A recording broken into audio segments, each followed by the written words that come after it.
In 1980, a small five-boat field would appear for the June season opener at Miami Marine Stadium. By season's end, 22 teams would make qualifying efforts along the 10-race trail from Miami to San Diego. The four fastest teams from the previous year returned to do battle: Miss Budweiser, Miss Circus Circus, the Squire Shop, and the defending national champion, Atlas Van Lines. The Big Four were expected to be joined in 1980 by the highly touted Pay and Pack turbine entry, with former champion owner Dave Herrensberger returning to the fray after a 5-year absence. At the season opener in Miami, the new Miss Budweiser was a picture of readiness, won all 4 of its heats, and proved that Chenoweth was indeed none the worse from his injuries of the previous fall. I love competition racing, and I don't even begin to compare it to what happened in Seattle last year on a record run. In competition at 170, 180, you have control of the boat, okay? But when you're running over 200 miles an hour, if the boat makes one miscue, you have no control. I learned a lot, believe me, not just from being in the accident in Seattle and on the record run, but I learned a lot from that record run about, when the boat, we had it lift on us a little bit at 170 miles an hour, and I was able to put it back out and down on the water and had good control of it. At 180, it was a borderline case, but I found out once over 200 miles per hour, once a boat makes a bad negative mood, that's when you have no control. But up to 180, this boat is so well prepared that you have complete control of it. Miss Circus Circus took second, and slogging its way to third was Atlas Van Lines. The Squire Shop suffered hull damage and nearly sank at the dock during Heat 2. At day's end, every speed record up for grabs on a 1 2/3 mile course belonged to the Rolls-Royce Griffin-powered Miss Budweiser.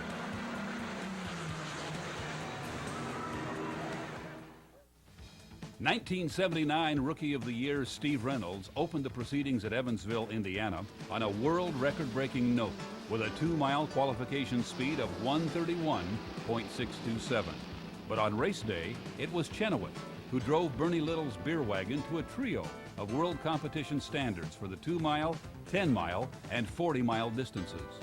Dapper Dean duplicated his Miami performance by winning all 4 heats, holding off a persistent challenge from Reynolds and the Circus Circus.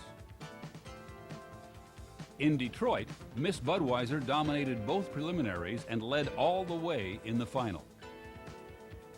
In scorching 114-degree heat at El Dorado, Kansas, Chenoweth and Miss Budweiser annexed their 5th straight race win and their 16th, 17th, and 18th heat victories. The Anheuser-Busch-sponsored team now had the greatest win streak in the sport's history, in addition to setting 17 local or national speed records. Clearly, to stem the tide of Super Bud would require a challenge of formidable proportions. With the scene shifting to Tri-Cities, Washington, the long-awaited debut of Pay and Pack finally materialized. Rookie pilot John Walters of Pay and Pack put the new Lycoming turbine entry through its preparatory paces, but how it might have fared will never be known because the craft flipped an incredible 2.5 revolutions during a race day morning test run.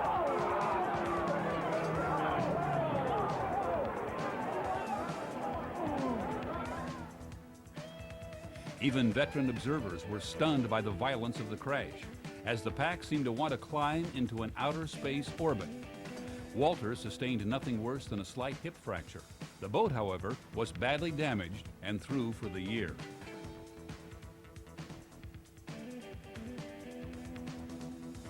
The accident was generally attributed to the boat's lack of testing time. While the Pay and Pack team picked up the pieces, the rest of the fleet went about the business of racing, and in the final heat, the longest win streak in unlimited hydroplane history was ended. But it took the most victorious driver in the sport's history, Bill Munsey, rebounding from one of his most frustrating career low points, to do it. 2 weeks later in Seattle, the home playground for most of the currently active unlimited fleet, the fans eagerly looked forward to a renewal of the white-hot Atlas-Budweiser rivalry. Unfortunately, this wasn't to be, as fate moved its huge hand. The game of Qualification 1 upmanship began in earnest on Thursday morning, but ended in disaster when Miss Bud lost a rudder at over 160 miles per hour and swapped ends.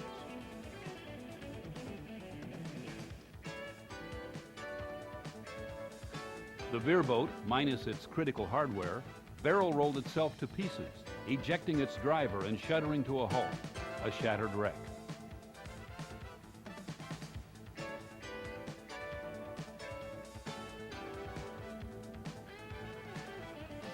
Abruptly, the season was over for Super Bud, and it was back to the hospital for Dean.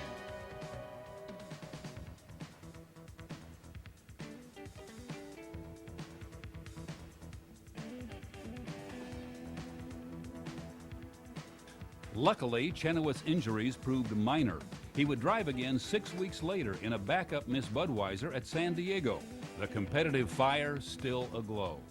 With its major opponent out of commission, Atlas Van Lines continued its winning ways at both Seattle and Ogallala, Nebraska 2 weeks later. Second place, the Squire Shop.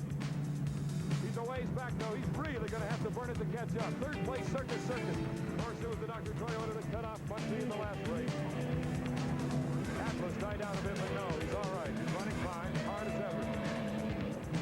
The master has done it again. Take a bow, Bill. Well, that's 2 in a row for him.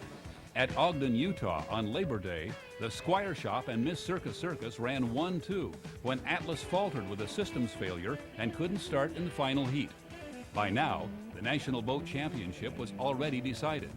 Miss Budweiser possessed an insurmountable season point edge.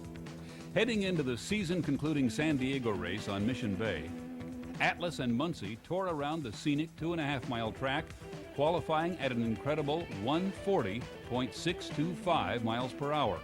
Race day, September 21st, saw Muncie and Chenoweth each victorious in 2 prelims.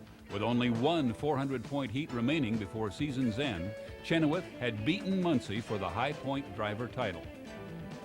Muncie would not, however, be denied the 61st race victory of his long career. He took the final San Diego heat quite handily. Bob Stiles' Squire Shop ran second. Both Miss Circus Circus and Miss Budweiser fell by the wayside to conclude the year's competitive action.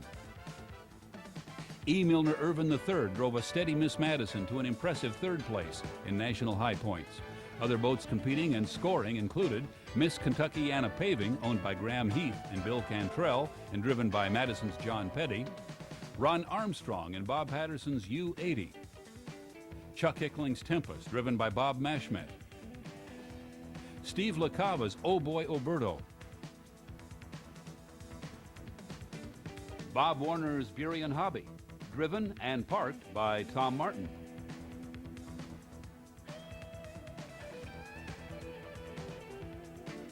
And the final appearances by Mike Wolfbauer's Save Airs Pro with Bob Miller at the wheel.